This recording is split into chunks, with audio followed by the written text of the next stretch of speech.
Hi hello ಎಲ್ರಿಗೂ ನಮಸ್ತೆ, welcome back to my YouTube channel. ಇನ್ನು ನನ್ನ ಚಾನಲ್ ಯಾರೆಲ್ಲ ಸಬ್ಸ್ಕ್ರೈಬ್ ಮಾಡ್ಕೊಂಡಿಲ್ಲ ನೋಡಿ, ಹೋಗಿ ಬೇಗ ಬೇಗ ಸಬ್ಸ್ಕ್ರೈಬ್ ಮಾಡ್ಕೊಳ್ಳಿ. ನಾವು ಇವತ್ತು ಹೊರಟಿದ್ದು ಪಾಪು ಬರ್ಡೇಗೆ ಬಟ್ಟೆ ಶಾಪಿಂಗ್ ಮಾಡೋಣ ಅಂತ ನಾವು ಹೊರಟ್ವಿ. ಪಾಪುಗೆ ಬಟ್ಟೆ ತರಕ್ಕೆ ನಾವು ಇವಾಗ ಹೋಗ್ತಾ ಇರೋದು ಓಮ್ ಕಲೆಕ್ಷನ್ ಗೆ ಹೋಗ್ತಾ ಇದ್ವಿ. ಓಮ್ ಕಲೆಕ್ಷನ್ ಏನಂದ್ರೆ ತುಂಬಾ ಕಲೆಕ್ಷನ್ ಚೆನ್ನಾಗಿ ಬಂದಿರುತ್ತೆ, ಹಾಗೆ ಕ್ವಾಲಿಟಿ ಸಹ ಮಾತಾಡೋ ಹಾಗಿಲ್ಲ, ಅಷ್ಟು ಚೆನ್ನಾಗಿ ಬಂದಿರುತ್ತೆ ಓಮ್ ಕಲೆಕ್ಷನ್ ಅಲ್ಲಿ.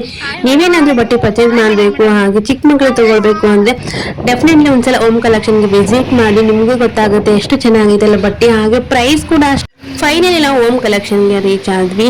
ಪಾಪುಗೆ ಬಟ್ಟೆ ಶಾಪಿಂಗ್ ಅಂತ ಹೋದ್ವಿ, ಅಲ್ಲಿ ಪಾಪು ಬಟ್ಟೆನೆ ಸಿಗ್ಲಿಲ್ಲ. ಯಾಕಂತ ಹೇಳ್ತೀನಿ, ಈ ವಿಡಿಯೋನ ಎಂಡ್ವರೆಗೆ ನೋಡಿ, ನಿಮ್ಗೂ ಸಹ ಗೊತ್ತಾಗುತ್ತೆ. ಹಾಗೆ ನಾವು ಅಲ್ಲಿ ನಮಗೆ ಬೇಕಾಗಿರುವಂತ ಐಟಮ್ಸ್ ನ ತಗೊಂಡ್ವಿ. ಹೋಗಿರೋದು ಬೇರೆ ಕೆಲಸಕ್ಕೆ, ಆಗಿರೋದು ಇನ್ನೊಂದು ಕೆಲಸ ಅಂತೀವಲ್ಲ, ಹಾಗಾಗೋಯ್ತು ನಾವು ಇವಾಗ. ಹಾಗೆ ಅಲ್ಲಿ ಸಹ ಸ್ವಲ್ಪ ನೋಡ್ತಾ ಇದ್ದೀರಲ್ಲ ಓಮ್ ಕಲೆಕ್ಷನ್ ಅಲ್ಲಿ ಏನ್ ತಗೊಳ್ಳಿ ಏನ್ ಬಿಡ್ಲಿ, ಯಾವ್ದು ತಗೋಬೇಕು ಯಾವ್ದು ಬಿಡ್ಬೇಕು ಅನ್ನೋದು ಕನ್ಫ್ಯೂಸ್ ಎಲ್ಲ ಬಿಟ್ಬಿಡ್ತೀವಿ ನೋಡಿ. ಎಷ್ಟು ಲೇಡೀಸ್ ಜೆಂಟ್ಸ್ ಮಕ್ಕಳಿಗೆ ಎಲ್ಲಾ ತರ ಬಟ್ಟೆ ಸಹ ಇಲ್ಲಿ ಸಿಗುತ್ತೆ.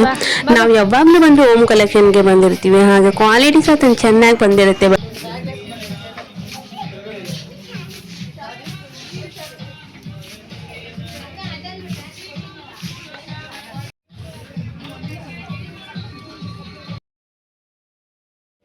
ನಮ್ಗೆಲ್ಲ ಬಟ್ಟೆ ತಗೊಂಡ್ವಿ, ಬಟ್ ಪಾಪುಗೆ ಅಂತ ಬಂದ್ವಿ ಅಲ್ಲ, ನಾವು ಪಾಪುಗೆ ತಗೊಳ್ಳಿಲ್ಲ. ಯಾಕಂತ ಕೇಳ್ತೀನಿ, ಅಲ್ಲಿ ಪಾಪು ಸೈಜ್ ಬಟ್ಟೆನೇ ಇರ್ಲಿಲ್ಲ.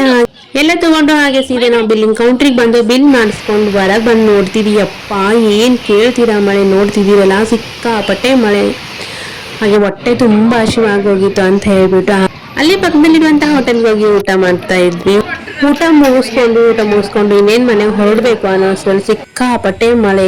ಏನ್ ಕೇಳ್ತಿಲ್ಲ, ಮಳೆ ನಿಲ್ತಾನೆ ಇಲ್ಲ ಗೈಸ್, ಅಷ್ಟು ಮಳೆ ಇದೆ. ಆದ್ರೂ ಲೇಟ್ ಆಯ್ತು ನಡಿ ಅಂತ ಹೇಳ್ಬಿಟ್ಟು ಕ್ಯಾಬ್ನ ಬುಕ್ ಮಾಡ್ಕೊಂಡು ಸೀದಾ ನಾವು ಮನೆಗೆ ಹೊರಟ್ವಿ. ಈ 3 days ಆಯ್ತು ಕಂಟಿನ್ಯೂ ಆಗಿ ಮಳೆ ಬರ್ತಾನೆ ಇದೆ. ಮನೆಗೆ ಹೋಗಿ ಸ್ವಲ್ಪ ಹೊತ್ತು ಕುತ್ಕೊಂಡು ಕಾಫಿ ಟೀ ಕುಟ್ಕೊಂಡು ಫ್ರೆಶ್ ಅಪ್ ಆಗ್ಬಿಟ್ಟು ಸೀದಾ ನಾನು ಪನ್ನೀರ್ ಮಾಡೋಣ ಊಟಕ್ಕೆ ಅಂತ ಹೇಳ್ಬಿಟ್ಟು ಪನ್ನೀರ್ ಚಪಾತಿನ ಮಾಡ್ತಾ ಇದ್ವಿ. ಹಾಗೆ ಪನ್ನೀರ್ ಚಪಾತಿ ಎಲ್ಲ ಮುಗಿಸ್ಕೊಂಡು ಊಟ ಎಲ್ಲ ಮುಗಿಸ್ಕೊಂಡು ಕೆಲಸ ಮುಗಿಯೋಷ್ಟ್ರಲ್ಲಿ 12 ಗಂಟೆ ಆಗೋಯ್ತು. ಪಾಪುಗೆ 12 ಗಂಟೆಗೆ ಕೇಕ್ ಕಟ್ ಮಾಡ್ಸೋಣ ಅಂತ ಹೇಳ್ಬಿಟ್ಟು ಪಾಪುಗೆ ಎಬ್ಸಿದ್ವಿ, ಎದ್ದೇಳ್ತೇನೆ ಇಲ್ಲ ನೋಡಿ, ನಿದ್ದೆಗನ್ನೆಲ್ಲ ಅಳ್ತಾ ಅವನೇ. ಹಾಗೆ ಬಿಡ್ಲಿಲ್ಲ ಅವನ ಜೊತೆ ಸ್ವಲ್ಪ ಕೇಕ್ ಕಟ್ ಮಾಡಿಸಿ. ಇದಾಗಿತ್ತು ಇವತ್ತಿನ ಬಟ್ಟೆ ಶಾಪಿಂಗ್ ವಿಡಿಯೋ. ಮತ್ತೆ ಮುಂದಿನ ವಿಡಿಯೋ, ಬರ್ತ್ಡೇ ಸೆಲೆಬ್ರೇಷನ್ ವಿಡಿಯೋದೊಂದಿಗೆ ಸಿಗ್ತೀನಿ. ಅಲ್ಲಿವರೆಗೂ ಟಾಟಾ, ಬಾಯ್ ಬಾಯ್, ಥ್ಯಾಂಕ್ ಯು ಫಾರ್ ವಾಚಿಂಗ್.